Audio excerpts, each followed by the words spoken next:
Quelqu'un m'a demandé l'autre jour de faire tout ça, ça te demande combien de temps? Et je lui ai répondu, en fait, moi je ne vois pas les choses comme ça. Pour moi, pour ma santé mentale et physique, il me faut au moins une demi-journée au jardin tous les jours. Et si je n'ai pas des choses à faire, je vais inventer un truc. Je vais inventer quelque chose parce que sinon je ne suis pas bien.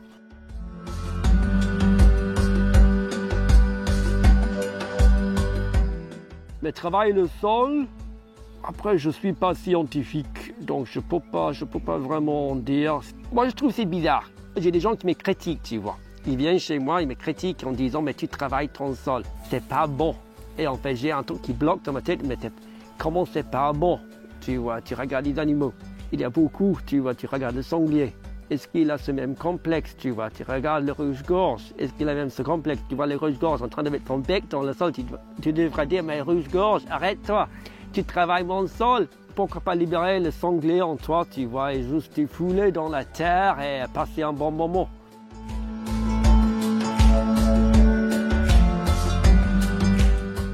Non, je me suis beaucoup demandé qu'est-ce que je peux faire dans un monde si vaste où tout ne va pas. Qu'est-ce que je peux faire à mon échelle? Pour l'instant, ouais, tu vois, j'ai créé un jardin et je trouve que c'est quand même un geste positif. Donc en vrai, je suis beaucoup plus serein aujourd'hui qu'il y a 20 ans. Est-ce que c'est mon jardin, est-ce que c'est autre chose? Je ne sais pas. Mais je sais que j'ai un exemple pour montrer au monde que l'être humain peut vivre paisiblement en harmonie avec la Terre.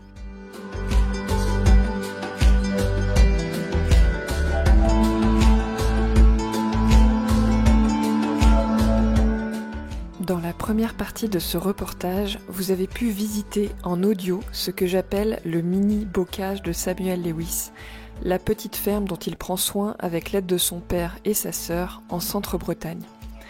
Dans cette seconde partie, on échange dans le potager. Qu'est-ce que la ferme produit? Comment sont utilisées les productions? Pourquoi est-ce si important pour Samuel d'être cohérent dans sa vie et que fait-il pour l'être toujours plus? Quelle est sa vision du travail du sol? Comment les journées sont organisées en fonction des moments de l'année? Ou encore, de quelle manière peut-on apprendre aux côtés de Samuel qui a cette véritable passion pour la transmission? J'ai oublié de mentionner quelque chose d'important dans l'épisode précédent.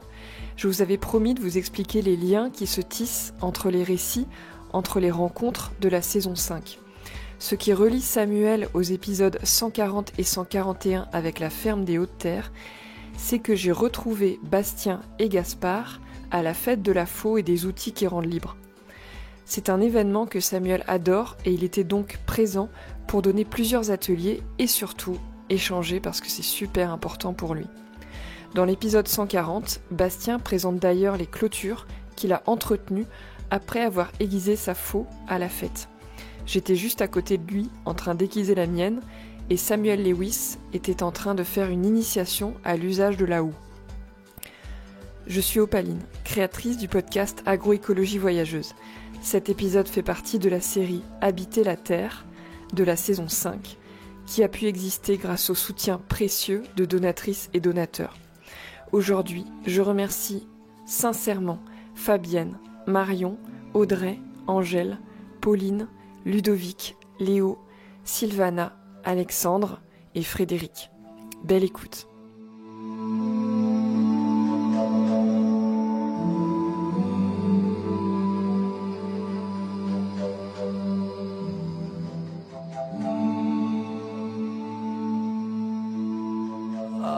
Le petit coin du potager, c'est à peu près 1000 mètres carrés. C'est un petit coin.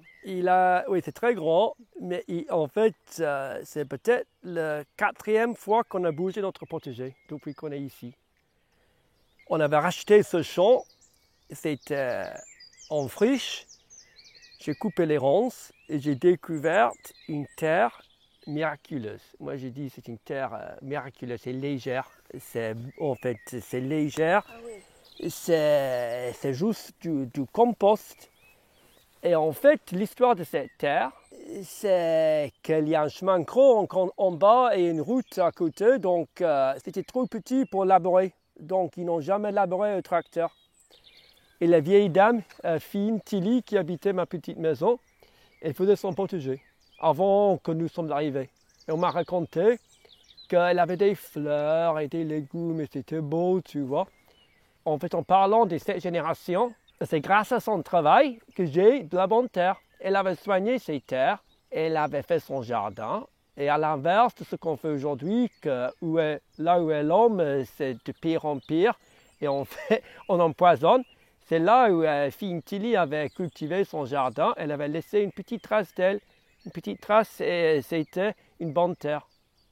Et ça, tu vois, c'est un peu ma grand-mère adoptive. Je ne l'ai pas connue, mais elle avait fait un truc pour moi, dans ma vie, pour que je puisse vivre. Donc c'est ça que...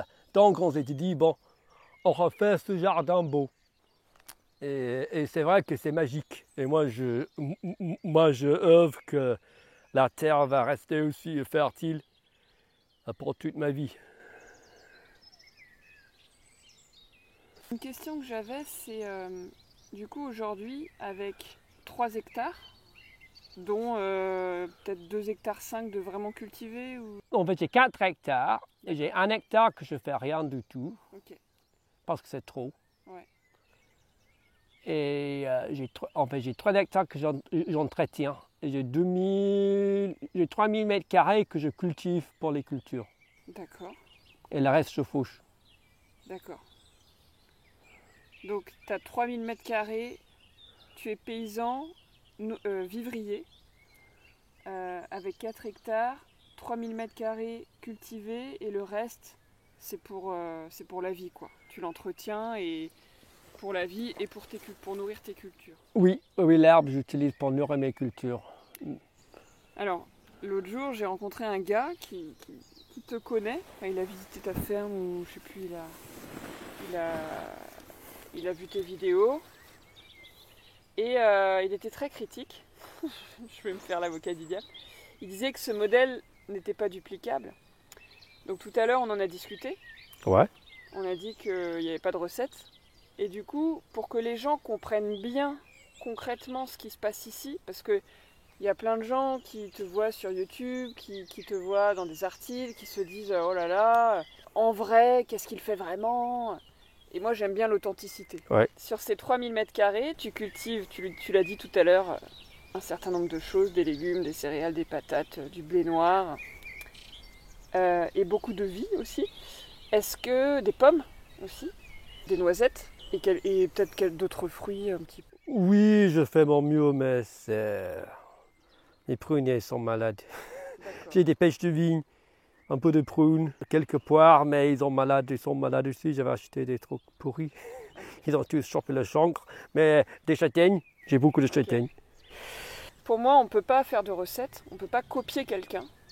On peut, mais à ses risques et périls. Par contre, on peut prendre des éléments et pouvoir comparer et se dire « Ah tiens, ça, je pourrais le faire chez moi, ou pas, ou alors je pourrais le faire en l'adaptant. » Donc sur 3000 mètres carrés, tout ça, toute cette production, combien à peu près? Tu vois, par exemple, combien, soit en termes de rendement, donc est-ce que tu as une idée de combien de kilos de blé tu sors Oui, après, je dirais que tout un peu approximatif parce que je ne suis pas mathématicien, je note pas tous les ans et je ne mesure pas la taille de mes champs exacts, j'arpente avec mes jambes et donc il faut toujours prendre ça avec un petit grain de sel. Peut-être c'est 3000, peut-être c'est 4000 mètres carrés que je cultive, on va deviner quand je fais le calcul là. Et en plus, c'est quelque chose qui varie parce que moi je trouve qu'à ce moment je bosse beaucoup plus dur que ce que je devrais parce que les terres ne sont pas fertiles comme il faut. Et donc je suis convaincu que les rendements vont augmenter. Donc il ne faut pas se décourager parce que tu dis oh le rendement je ne peux pas faire parce qu'à mon avis la nature est vraiment généreuse et quand tu as une très bonne terre, j'ai vu une ou deux fois les rendements, c'est vraiment beaucoup plus. Mais en gros, ce qui fonctionne pour moi à ce moment, je fais à peu près 600 mètres carrés de seigle et j'ai à peu près 150 kilos. Et c'est ça que nous trois, moi, mon soeur, mon père, ma soeur, mon père bouffent dans l'année, c'est 150-160 kilos de grains de seigle pour le pain. Et en 600 mètres carrés, une fois, j'ai eu 100 kilos sur 300 mètres carrés. Donc, je sais que c'est possible. Là, tu as dit la moyenne, c'est 150 kilos pour 600 mètres carrés. Ouais. Donc, en gros, on va dire, pour arrondir, 300 kilos pour 1000 mètres carrés. Ça fait 3000, donc 3 tonnes à l'hectare, 30 quintaux. Toi, tu sais, ouais, moi, j'ai fait tous les calculs tous les ans, mais je ne fais jamais rentrer dans mes têtes les quintaux. Je dis parce que moi, j'ai été enseignante en lycée agricole. Oui, donc c'est très bien. Avec des élèves qui sont fils d'agriculteurs sur 200, 300, 400 hectares, qui font des quintaux à l'hectare. Donc, c'est combien de quintaux par hectare, tu as dit, avec ton calcul? 30 quintaux. Ce qui est la moyenne du bio en France. Ok. Et le seigle, normalement, c'est moins que le blé. Donc, en gros, tu es dans la moyenne du bio. Donc c'est chouette. Après, ça dépend des régions. Par exemple, dans la Beauce, il y a des régions où ils font 50, 60 quintaux en blé. Non. Ça dépend des variétés. Oui. Toi, tu fais à la main. Comparons ce qui est comparable. Donc voilà, c'est juste pour donner un ordre d'idée aux personnes qui se disent tiens, mais en fait, de combien est le rendement? Oui, et tout à fait. Et le champ de 600 mètres carrés, je travaille là-haut et je peux en fait travailler toute la parcelle en 2 après-midi avec mon père. Donc 2 après-midi à 2. Pas des grosses après-midi, tu vois, mais 4 heures maximum de travail. Et donc ça, c'est le sel qui est la chose le plus important. Les patates, je sais que je fais un demi-champ, je fais 250 mètres carrés de patates, ça me suffit. Je ne pèse pas, mais ça fait pas... Ça suffit à la famille? Oui, à 3 personnes. J'ai une variété d'haricots secs, des petits haricots noirs. Et sur 250 mètres carrés, j'ai fait 60 kilos, qui m'a semblé beaucoup, mais j'étais assez content. Tu as combien de champs de seigle et de blé? C'est un champ de seigle, une demi-champ de haricots, donc 250 de patates, 600 mètres carrés de blé noir. Là, le rendement est moins. Je ne sais pas, c'est normal. J'ai des belles plantes, mais des fois, c'est pas normal. J'ai vraiment très peu de grains. Des fois, j'ai des beaux plantes, mais pas beaucoup de grains dessous. 600 mètres carrés de blé, quand même. Même si c'est une culture qui me trahit tous les ans. Vu que j'ai un peu de temps, c'est le challenge et je fais un peu, ouais. Mais là, ça évolue parce que j'ai testé variétés nouvelles de blé tous les ans. Des fois, c'est vraiment nul. Des fois, c'est mieux. L'année dernière, j'ai dû faucher quasiment tout parce que ça versait dans la pluie. Et donc, j'ai eu quasiment rien. 1000 mètres carrés de potager. Ouais. Et en plus de ça, tu vois, on fait un petit peu de lin. On a quelques bouts à droite à gauche de lin. Quoi d'autre? Des pois cassés, je teste cette année. Je fais un peu plus que d'habitude, j'aurai trop sans doute, mais... c'est ça. Je pense qu'il n'y a pas d'autre chose en vrai. Et tout ça, est-ce que les gens pourront s'amuser à faire le calcul du rendement de tous ces trucs, mais on n'est pas là pour ça. Hein. Mais en tout cas, ça peut donner un ordre d'idée. Vous le consommez dans votre famille, donc vous êtes 3 personnes, ton père, ta sœur et toi. Oui. Tu nourris les personnes qui viennent en stage. Oui. Donc stage gratuit, mais tu disais tout à l'heure, où les gens travaillent, et donc tu estimes que c'est un juste retour de les nourrir parce qu'ils donnent un petit peu de travail. Ouais, en fait, l'équilibre est délicat. Moi j'ai décidé sur la formation, il faut qu'ils travaillent parce qu'ils viennent pour ça, pour apprendre. Il faut qu'ils travaillent bien. On ne passe pas une belle journée, si on n'a pas été acteur un peu de ces actions. Si on n'a pas acteur de ces actions. En fait, si on bouffe, mais on ne génère pas, on n'est pas... en fait, c'est pas équilibré, la journée n'est pas équilibrée. Donc, moi, je veux apprendre aux gens comment cultiver la terre, mais aussi toute la philosophie derrière. Donc, j'essaie de concocter une journée parfaite. On bosse un peu, on mange, on consomme un peu et on discute un peu. Et je ne vends pas, vu que je ne vends pas mes produits, il n'y a aucun sens qu'on produise plus en vrai qu'on bouffe dans la journée. Pour commencer les formations, en fait, l'idée des formations est venue un peu parce que après 10 ans, je vois que j'ai un surplus. Donc, je dis, j'ai un surplus, soit je le vends, soit je mets au compost, qui est une très bonne option. Ou soit je partage dans une façon ou autre. Donc je dis, bon, je vais pas avoir des formations, ils bouffent mon surplus, mais en même temps, ça serait cool. J'aurais pu prendre un poule, oui, tout à fait. Mais le surplus, c'était pas vraiment en grain. C'est en patates et, et haricots. Les grains, j'ai toujours un peu avare avec mon grain. Non, mais un jour, j'aurai des poules. Si j'ai plus de monde, c'est sûr que j'aurai peut-être une vache.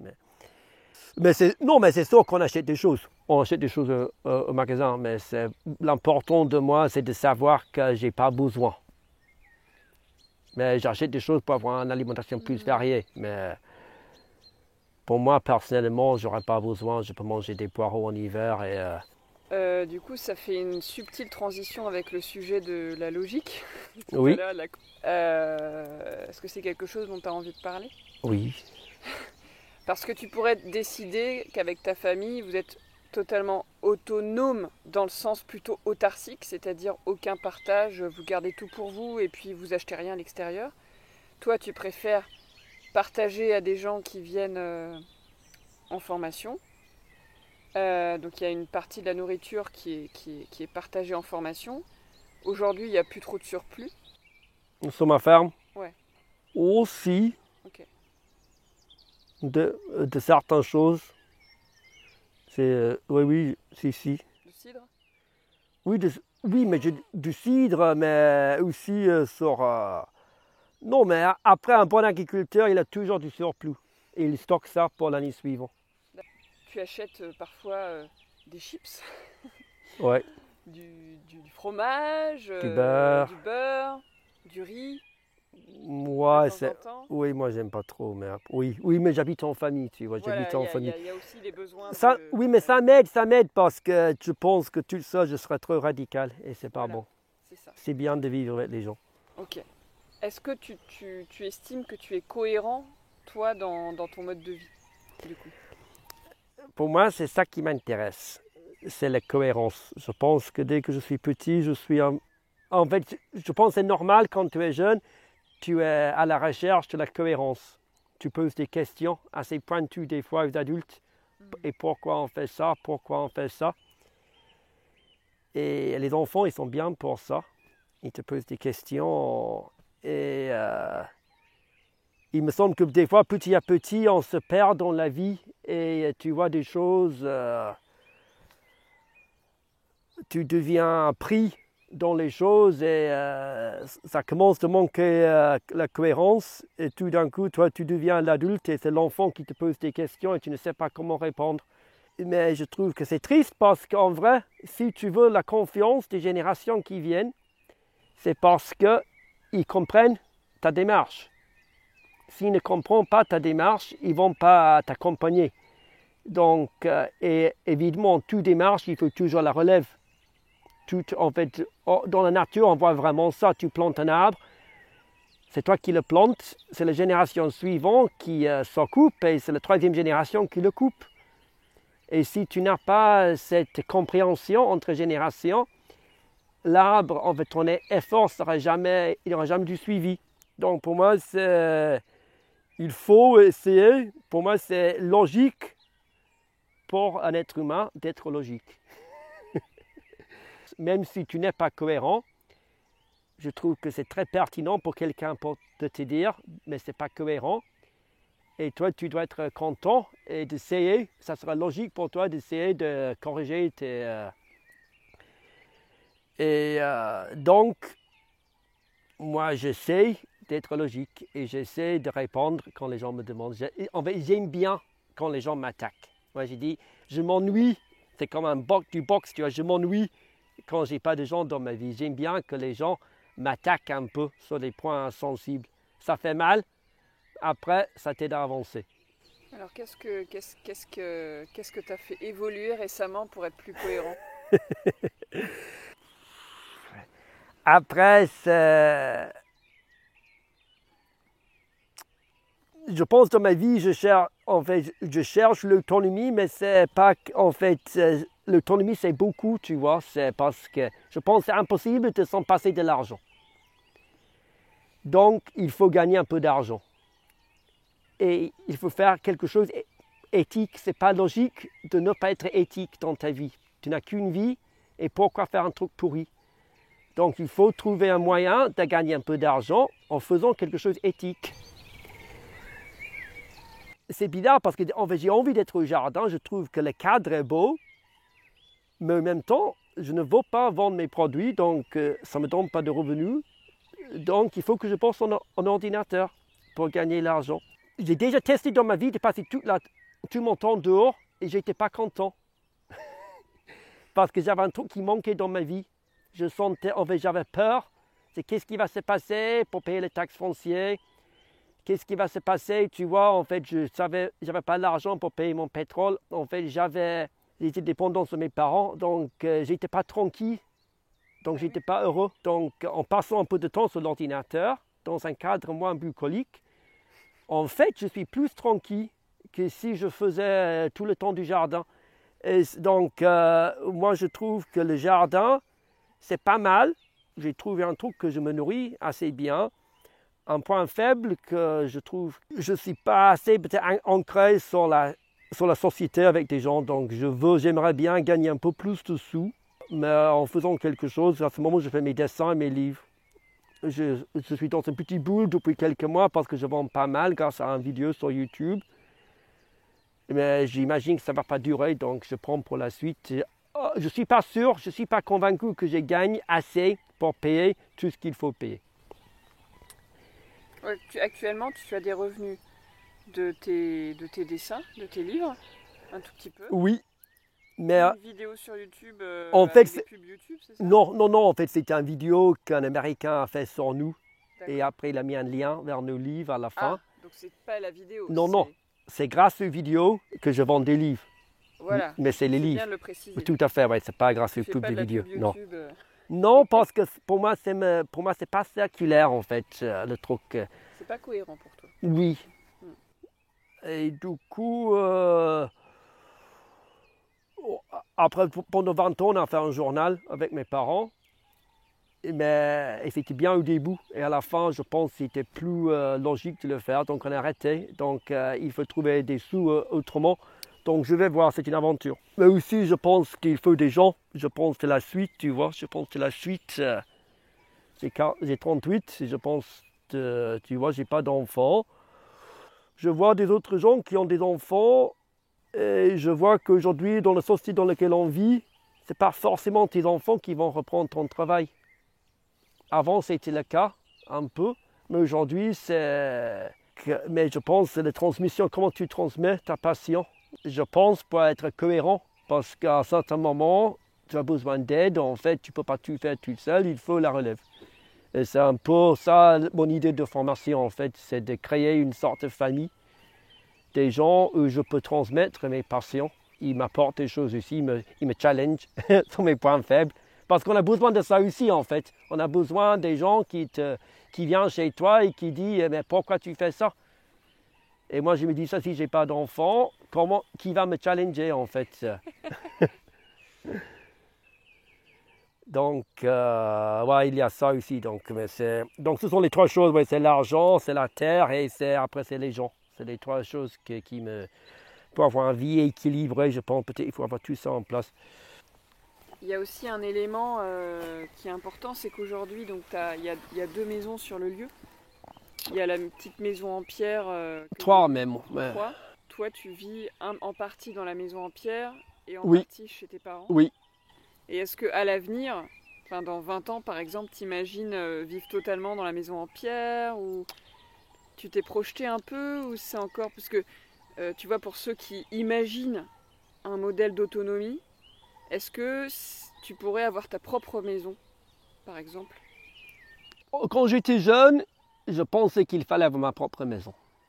ma propre espace et vivre tout le temps dedans. En vrai, je pense que c'est un coup de tête d'adolescent, tu vois. C'est une idée, en fait, d'aujourd'hui qu'on est indépendant, on a un crédit à la banque et tu as ta propre maison. Et si tu n'arrives pas à partager, peut-être ça n'a pas besoin d'être tes parents, mais si ce n'est pas tes parents, ça doit être avec d'autres. Si tu ne peux pas partager des choses, en fait, tu es grande, en fait, il n'y a pas assez de ressources sur la planète pour tout le monde d'avoir leur propre voiture, leur propre télé, leur propre maison. Dans mon cas particulier, en fait, dans ma petite maison, je n'ai pas mis les lecs. Au début, je pensais avoir une petite maison avec les lecs et l'eau. Après, je me suis dit, bon, pourquoi? J'ai la maison de mes parents. On partage, on mange ensemble. Je pense que je suis content d'avoir un espace de vie sans élec parce que je trouve que l'élec, c'est bien pour bosser, c'est bien pour diffuser. Le bureau, c'est chez mon père, tu vois. Et je suis très content, c'est branché, il y a le Wi-Fi, il y a l'élec, les ordinateurs. Mais ce n'est pas l'endroit où je veux dormir. Donc je suis très content d'avoir un espace bureau électrifié et d'avoir un espace libre où je ne peux même pas regarder l'ordi si j'avais envie. Tu vois, le smartphone, il y en a une entre nous trois et ça reste dans la maison principale. Et quand je vais au lit, tu vois, j'allume mon bougie, je peux faire des paniers. Mais je reconnais que je suis un peu addict, tu vois. Et si l'ordinateur est là et je sais que l'internet est là, je vais dire, bon, je regarde qui a fait ça et du coup, vu que je ne peux pas, c'est très bien pour moi. Je sais que je suis un être faible et je mets des limites. Et je suis très content, donc j'espère que j'aurai toujours un endroit pour me poser qui n'a pas les lecs. En tout cas.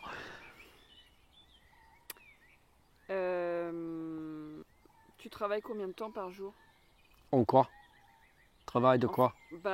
En travail au champ. Au champ, c'est que l'après-midi. En fait, le journée est assez cadré. Donc le matin, c'est une chose cérébrale parce que j'ai plus d'énergie. Donc le dessin, ordi, sortie, c'est le matin. D'accord. Et l'après-midi, à partir de 14h, on fait 14h à 16h. En fait, je fais un truc avec mon père, on fait un truc à deux. Mon père, en fait, on prend plus de pauses, mais on avance plus vite. Et il me semble que vraiment, c'est une organisation à deux. C'est un minimum qui est, en fait, je fais beaucoup plus que si je faisais tout seul. Donc, à 14h à 16h, on fait un truc ensemble. Et après 16h à 17h, on s'arrête, on boit un coup. Et à 17h, à 18h30, on fait un truc au jardin. Et après, on arrête, boit un coup. Donc, c'est 3h30 à 4h qu'on bosse le jardin. Okay. Mais aujourd'hui, c'est devenu tous les jours. Après, quelqu'un m'a demandé l'autre jour, ça te demande de faire tout ça, ça te demande combien de temps? Et je lui ai répondu, en fait, moi, je ne vois pas les choses comme ça. En fait, pour moi, il me faut au moins une demi-journée. En fait, pour moi, pour ma santé mentale et physique, il me faut au moins une demi-journée au jardin tous les jours. Et si je n'ai pas des choses à faire, je vais inventer un truc. Je vais inventer quelque chose parce que sinon je ne suis pas bien. Je comprends. T'as des fourmis, non? Non, c'est l'ortie derrière. L'ortie, ok. Ouais. Non, il y a des fourmis sur le talus ici, je sais. Et du coup, en ce moment, les travaux, là on est le 27 avril, 27 ou 28. Qu'est-ce qu'il y a au champ en ce moment? Ça c'est calme. On arrive sur un petit moment creux. Fin des semis de printemps et avant on commence à faucher. Donc là on protège les arbres qu'on avait coupés, on protège les souches. Je désherbe un peu mes céréales et après il y a quelque chose à planter et protéger, mais ça prend pas beaucoup de temps. Et là, on aura peut-être quelques moments pour faire un truc un peu fantasy, on ne sait pas. J'aime bien l'hiver, on a du temps pour faire des choses fantasy. En été, c'est un peu, il y a un truc à faire tous les jours. Oui. Mais on va commencer à faucher bientôt. On a des prairies humides où c'est déjà comme ça, donc la saison de fauche va commencer. Et du coup, si les gens veulent venir vivre des moments pour apprendre avec toi, c'est à toutes les saisons que tu fais des... Pour les gens qui ne connaissent vraiment pas du tout ce que je fais, j'ai fait 4 portes ouvertes dans l'année, tous les 3 mois. Le deuxième dimanche tous les 3 mois, pour chaque saison. Pour les gens qui connaissent, en fait, c'est surtout pour les gens qui connaissent comment je travaille, qui ont lu les livres et qui veulent voir en vrai, ou tu vois, qui ont déjà un jardin, tu vois, ou un projet de jardin et qui ont une idée assez spécifique de ce qu'ils veulent faire et ça correspond plus ou moins à ce que moi je fais.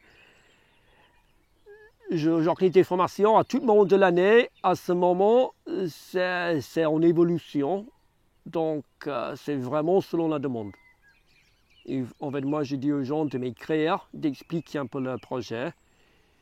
Et si possible, on va fixer un truc ensemble, tu vois. Mais il faudrait qu'il y ait quand même un groupe, dans l'idéal. Oui, mais après, si c'est une personne, mais j'ai déjà 2 ou 3 personnes qui m'ont écrit. Ah oui, et j'ai ça en tête. Des fois, je fais pour une personne. Si vraiment ils ont un projet qui me branche, tu vois, je dis bon, on fait les choses. Sinon, j'attends qu'il y a 2 ou 3 personnes. Je pense que 5 c'est le max, sinon ça devient la foule. Mais non, c'est en évolution. Je pense que l'année prochaine, en fait, dans l'avenir, j'aurai des dates. Ça serait bien pour les gens quand j'ai les dates sur le site et ils peuvent. Mais non, je découvre. Je veux aller très lentement. Je le prends comme une relation et je veux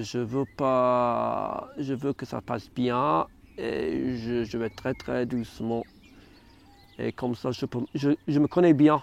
Et je connais que si ça ne me plaît pas, tu vois, donc je veux pouvoir arrêter à tout moment. En fait, je sais que tout seul, avec mon père au jardin, je peux passer une super journée. Et en fait, il faut que ça soit au moins aussi bon, ou un peu mieux. Sinon, ça ne vaut pas la peine de faire. Donc, ça dépend vraiment sur les gens. À ce moment, je découvre un peu les gens qui viennent. Des fois, tu ne sais pas, tu vends des livres, tu fais des vidéos, en fait, tu es sur les vidéos, tu ne sais pas qui te regarde. C'est que quand ils reviennent, tu sais que si c'est des gens bizarres ou si c'est des gens bien. Et après, pour l'instant, je ne sais pas ce que je sème. En fait, c'est comme le jardin, tu sèmes des choses, tu attends voir. Si c'est que des ronces qui poussent, tu dis, bon, j'ai à faire un truc mal. Donc, j'attends un peu pour voir les retours que j'ai en gens. Mais pour l'instant, je pense que c'est prometteur. Ok. Alors il y a un sujet qu'on n'a pas abordé et on passe un peu du coq à l'âne, mais j'avais vraiment envie d'en parler. On en a parlé hors micro, du coup j'ai cru qu'on en avait parlé. C'est le travail du sol. Donc là dans quelques instants nous allons aller pratiquer la houe, puisque c'est comme ça que tu t'es fait un peu connaître. Ouais. The Hoe Farmer, donc qui est un travail du sol. Et moi j'ai beaucoup plaidé pour le non-travail du sol. Et notamment le semi-direct, le fait de ne pas retourner le sol, de faire du maraîchage sur sol vivant, de ne pas labourer. Qu'est-ce que tu penses de ça, toi ? Moi, je pense qu'un bon jardinier regarde son sol et si c'est en bon état et les cultures sont bonnes, c'est bon. Donc, si ça fonctionne sans travailler, c'est très bien. Ça, c'est clair que chaque méthode qui fonctionne est bon. Et moi, je suis allé, j'avais rien lu en fait, et je suis allé vraiment à l'arrache avec mon jardin et j'ai découvert, en fait, j'avais toujours du rumex et du bouton d'or et des choses comme ça qui envahissaient mes champs. Et j'ai pris une houe par hasard et j'ai commencé à l'utiliser. Et pour moi, c'était magique parce que au lieu de gratter la terre, je l'ai travaillé. Je l'ai malaxé, je l'ai travaillé bien et en fait, j'avais des bons résultats dès le début. Et j'ai trouvé la houe avant la grelinette. Tu vois, j'ai jamais testé la grelinette. Les gens me parlent du grelinette. Mais en fait, j'arrive à travailler mes champs, mes céréales à la houe. Et ça fonctionne bien et j'aime bien l'outil. Donc, en vrai, je ne teste pas d'autres choses parce que pour moi, c'est bien, c'est un petit outil, c'est pas cher. C'est quelque chose que moi, je peux faire moi-même. Je pourrais même forger un jour. Mais travailler le sol, après, je ne suis pas scientifique, donc je ne peux pas vraiment dire si c'est... Mais, enfin, moi, moi, je trouve que c'est bizarre quand les gens... j'ai des gens qui me critiquent, tu vois. Ils viennent chez moi, ils me critiquent en disant « mais tu travailles ton sol, c'est pas bon ». Et en fait, j'ai un truc qui bloque dans ma tête, mais comment c'est pas bon? Tu vois, tu regardes les animaux. Il y a beaucoup, tu vois, tu regardes le sanglier. Est-ce qu'il a ce même complexe, tu vois? Tu regardes le rouge-gorge. Est-ce qu'il a même ce complexe? Tu vois le rouge-gorge en train de mettre son bec dans le sol. Tu devrais dire, mais rouge-gorge, arrête-toi. Tu travailles mon sol. Et donc, ouais, pourquoi pas libérer, en fait, pourquoi pas libérer le sanglier en toi, tu vois, et juste défouler dans la terre et passer un bon moment. Au lieu de faire ce truc de complexité, de complexe d'être humain en disant moi, mais je gratte le sol et je le fais du mal et tout. Mais juste passe un bon moment, défoule-toi et regarde l'état de la terre à la fin.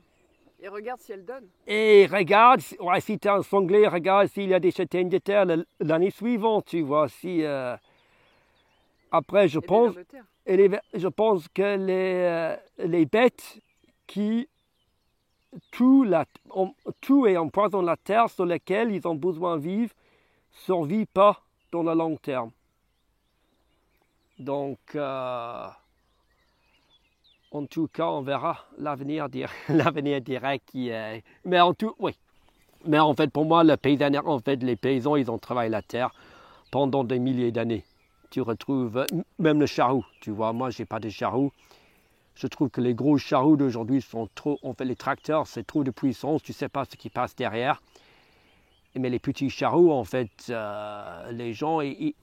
sans machine, le travail du sol avec les animaux. Oui, avec les animaux, en fait, les gens... C'était encore à échelle humaine, finalement. Oui, et en fait, pour moi, c'était pas si... logiquement, ça n'a pas été si catastrophe que ça, parce qu'on est toujours ici. Je ne sais pas s'il y aura des gens sur la planète en 100 ans et 200 ans, tu vois. Moi, je ne suis pas du tout confiant. En tout cas, ce qui est sûr, c'est que moi, ce que j'observe, c'est que tes champs s'améliorent, la terre de tes champs s'améliore. La terre des agriculteurs qui ont 50, 100, 200 hectares et qui font du semi-direct, donc qui ne labourent pas, et qui utilisent un peu de glyphosate, leur terre s'améliore aussi. Chacun choisit ce qu'il veut à partir du moment où c'est cohérent. Et en fait, moi, ce que je trouve cohérent, et là, peut-être que certains qui m'écoutent, je le dis parce que je pense à une personne en particulier qui estime que le plus important, c'est de régénérer les sols. Moi, je dirais que le plus important, c'est qu'il y ait des humains dans les champs. Parce que régénérer les sols, mais qu'il n'y ait que ce soit des robots qui le fassent, là, il y a un problème. Oui. Parce qu'aujourd'hui, il y a des centaines d'hectares dans le monde où il commence à y avoir des tracteurs sans conducteur en semi-direct. Ok. Et ouais, ouais. Ça m'agace les gens qui me disent, bon, tu peux laisser ça en sauvage, en forêt pour régénérer. Je dis, mais en fait, c'est pas mon histoire, tu vois. Moi, il faut que je suis... une place dedans. Oui, c'est ça. Sinon, tu vois, la nature, c'est très bien. En fait, je sais que la nature n'a pas de problème. C'est nous qui avons des problèmes. Donc, je peux laisser le sol sans nous et ça va se passer très bien. Mais ce qui est le challenge, c'est d'être dans la forêt et de ne pas l'abîmer. Alors, j'ai encore 2 questions. La première, c'est, je la pose à tout le monde, hein. C'est quoi l'agroécologie pour toi? Mais c'est de cultiver dans une façon écologique. Pas encore à l'idéal que je cherche. Pour moi, quand c'est écologique, c'est l'être qui, en fait, une action n'est pas cohérente quand tu as c'est comme si tu as un bout de terre. Il faut que tu fasses pousser de la nourriture. Mais en poussant la nourriture, tu abîmes la santé de la terre pour que la terre n'est plus fertile. Donc, et moi, je vois ça dès qu'il y a du plastique, du pétrole ou des machines qui ne peuvent pas, même des clous, qui ne peuvent pas composter facilement dans ton jardin. C'est pas écologique.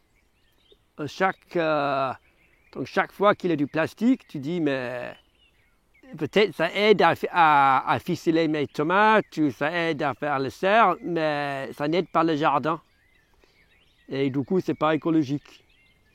C'est ça que je regarde d'année en année, qu'est-ce qui reste en fait comme verrou sur ma terre, des morceaux de verre, du bout de plastique, des pots en plastique, et qu'est-ce qui composte bien et qui est utilisé ensuite pour fertiliser la terre. En fait, si le paysan avec sa maison pollue la ferme, c'est complètement illogique. Donc c'est toute la question d'habitat léger et tout ça en fait. Donc c'est ça pour moi l'écologique, c'est les déchets sont encore plus vertueux, tu vois. C'est comme une vache en fait, c'est complètement écologique. Un tracteur, ça ne peut pas faire des petits tracteurs, donc c'est un cycle qui arrive sur un fin. Une vache est écologique quand elle est dans son environnement. Oui, tout à fait, ouais. Comme un humain. Mais un tracteur ne peut jamais être écologique. Un humain aussi, ouais, peut être écologique dans il est dans son élément. Et c'est ça qu'il faut faire, c'est de créer l'élément dans lequel un être humain peut être écologique. Et moi, là, peut-être pour une vache, je peux avoir, tu vois, mais pendant longtemps, pour moi, je n'avais pas assez d'herbe dans mes champs. Donc c'est comme tu as petit à petit fait en sorte que la terre se régénère pour pouvoir accueillir potentiellement des animaux. Mais tu le savais pas. Mais aujourd'hui, finalement, tu te rends compte que le sol peut supporter peut-être plus de choses. Mais c'est sûr, au début, il y avait des pigeons, et petit à petit, que des pigeons, je rappelle, on a eu des hirondelles qui sont arrivées, plein d'espèces d'oiseaux différents, on a des blaireaux. Je vois que la vie spontanément revient. Moi, j'espère que ça sera les êtres humains aussi. Tu vois, pour moi, on n'est pas si différents que ça, que les autres. Mais si c'est un choix entre une vache et un être humain, moi, je choisirais un être humain, c'est sûr. Donc, si la place est illimitée, tu vois, sur la... Bon, vous avez entendu le message de Samuel, hein. Venez le voir, si vous n'êtes pas une vache. Non, je rigole. Ça fait bien le lien avec ma dernière question, c'était qu'est-ce que tu as envie de dire à des personnes qui s'inquiètent pour l'avenir de la planète, de l'humanité, qui sont éco-anxieuses, c'est le mot qu'on utilise beaucoup. Qu'est-ce que tu aurais envie de leur dire de par ton expérience? Moi, je pense que tout ce qui sont éco-anxieux, vous avez raison. Il ne faut pas écouter ceux qui disent que vous n'avez pas raison. Vous avez raison d'être anxieuse parce que ce qui se passe, en fait, on a perdu notre place sur la planète. Et c'est grave pour la planète. En fait, c'est grave pour l'humanité, mais c'est grave pour nous individuellement. Moi, je trouve que c'est jamais... Je ne crois pas à la violence. Des fois, je suis tenté, mais jusqu'à présent, j'ai jamais vu des bons résultats de long terme. Ni dans l'agriculture, ni dans la violence humaine. Mais en fait, je trouve que l'agriculture, aujourd'hui, c'est la violence à la terre. Les gens croient qu'ils ont des résultats avec la violence. Donc, si tu es anxieuse, ce n'est pas la violence. Non, je me suis beaucoup demandé qu'est-ce que je peux faire dans un monde si vaste où tout ne va pas. Qu'est-ce que je peux faire à mon échelle? Pour l'instant, ouais, tu vois, j'ai créé un jardin et je trouve que c'est quand même un geste positif. Donc, en vrai, je suis beaucoup plus serein aujourd'hui qu'il y a 20 ans. Est-ce que c'est mon jardin ou est-ce que c'est autre chose? Je ne sais pas. Mais aussi, je sais que j'ai un exemple pour montrer au monde que l'être humain peut vivre paisiblement en harmonie avec la terre. Et c'est ça, pour moi, c'est ça la chose la plus puissante, tu vois, c'est la chose la plus puissante, c'est plus puissant que des bombes ou des choses, en fait, c'est un truc positif de dire que c'est possible et qu'un jeune ou un vieux qui cherche des questions voit que c'est possible, en fait, pour moi, c'est ça qui est le... Après, si on casse tout, qu'est-ce qu'on fait après? Il faut recréer, donc pourquoi pas essayer de recréer maintenant et voir qu'est-ce qui se passe, tu vois. Parfois, il faut casser pour recréer derrière. Oui, mais il y a beaucoup qui cassent et ils ne savent pas quoi créer. Oui. Et c'est ça qui est... Moi, je trouve que casser, ça... Tu peux finir en prison, en fait, c'est dangereux. Mais si tu fais un truc positif, en fait, c'est moins dangereux et peut-être plus puissant. On verra, mais... c'est d'essayer d'être le grain de sable dans le... Non, mais c'est intéressant parce que je suis sûr que les vidéos sur moi doivent embêter les gens parce que chaque fois, le journaliste a un petit truc bizarre sur les choses, tu vois. Ça me vit sans argent, ça me vit le paradis. Mais en même temps, j'ai eu quelques jeunes, en fait, j'ai eu quelqu'un juste dernièrement d'Italie, il m'a écrit en disant... Tu vois, qu'est-ce qu'il cherchait? En fait, il veut faire des céréales. En fait, c'est toujours la question de faire les céréales sans intrants, tu vois. Comment faire un jardin, mais sans des intrants? Quelques gens, des jeunes, tu vois, c'est pas logique d'avoir des intrants. Et il me dit, j'ai cherché partout sur Internet et j'ai tombé sur une vidéo de toi. Et je pense peut-être tu as quelques solutions. J'espère que tu vas me répondre, tu vois. Déjà, je trouve que c'est génial, tu vois. J'ai 38, il suffit de avoir quelqu'un de 24 ans qui m'écrit. Je pense que je suis sur le bon chemin, tu vois. Est-ce que tu veux partager une dernière chose aux personnes qui nous écoutent? Oh, à mon avis, on a tout dit, non? On a tout dit. Une dernière chose. Après, moi, j'aime bien toujours... En fait, évidemment, pour moi, c'est mes livres. En fait, j'aime bien si les gens sont intéressés en ce que je fais. Que, en fait, je crée... Je ne vends rien. Je ne vends pas mes produits de la ferme, en fait mes légumes. Le produit de ma ferme, c'est les dessins que je fais de ma ferme et je fais ça dans des formats de livres que j'imprime chez moi. Je relis chez moi, donc c'est un produit de la ferme. C'est un truc artisanal, c'est une partie de moi. Et donc je trouve que si vraiment on est intéressé en ce que je fais, et on peut aller sur mon site et prendre des livres. Pour les formations, c'est ça en fait que j'aime bien que les gens connaissent bien ce que je fais avant qu'ils viennent parce que c'est assez atypique. Donc je dis à tout le monde que ça ne vaut pas le coup de venir à son formation si tu n'es pas au courant. Tu aurais pu prêter ça d'une amie, mais il faut savoir un peu notre façon de travailler. Donc pour moi c'est important, c'est ma façon de... En fait le jardin, c'est un peu sédentaire, ça reste en place, tu ne peux pas l'exporter. C'est pire qu'un piano. Un piano, c'est mal barré si c'est un instrument parce que c'est difficile à bouger, mais un jardin, c'est encore pire. Mais avec des livres, tu vois, c'est ma façon d'exporter mon petit message à travers la planète. Et donc, c'est ça que j'aime bien, que les gens sont au courant de ça, tu vois. Bon, merci. On va faire de la houe? On va faire de la houe. On va boire un petit coup d'eau. On fait la houe.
Et voilà, ce reportage est terminé. Vous venez d'entendre Quarantès Vro, un poème que Samuel a choisi pour ce podcast, écrit par la paysanne poétesse du Trégor Angela Duval, interprété ici par Véronique Autray. En breton, Quarantès Vro signifie l'amour du pays. Dans les années 60, Angela Duval écrit de nombreux poèmes qui traduisent la colère, la tristesse, l'incompréhension de voir les haies, les talus, les petits champs détruits par le remembrement agricole pour le productivisme. Merci à Samuel de m'avoir fait confiance et de continuer à œuvrer jour après jour, saison après saison, pour faire du bien à la terre. Voici ce que Samuel a dit à la fin de la petite conférence qu'il a donnée à la fête de la Faux. J'ai changé plein de choses sur mon champ, et finalement, ce qui a le plus changé, c'est moi-même. Aiguiser ma faux et ma machette, voir autant de gens avoir l'élan de ne plus utiliser de débroussailleuse ou de tondeuse, fabriquer leurs paniers et leurs chapeaux en vannerie sauvage. Tout cela m'a donné envie de faire un épisode pendant la prochaine fête de la Faux pour explorer un petit peu plus comment les outils paysans qui n'utilisent pas de pétrole peuvent nous rendre libres. Merci à tous les humains qui se demandent comment cheminer vers une plus juste place au cœur du vivant. Je vous propose maintenant de prendre un temps d'intégration ensemble, avec un exercice de respiration qui va vous permettre, je l'espère, d'intégrer les informations clés avec lesquelles vous souhaitez repartir suite à cette écoute. On va faire 3 cycles de respiration sur 4 temps à l'inspire et 4 temps à l'expire. C'est parti. Inspire.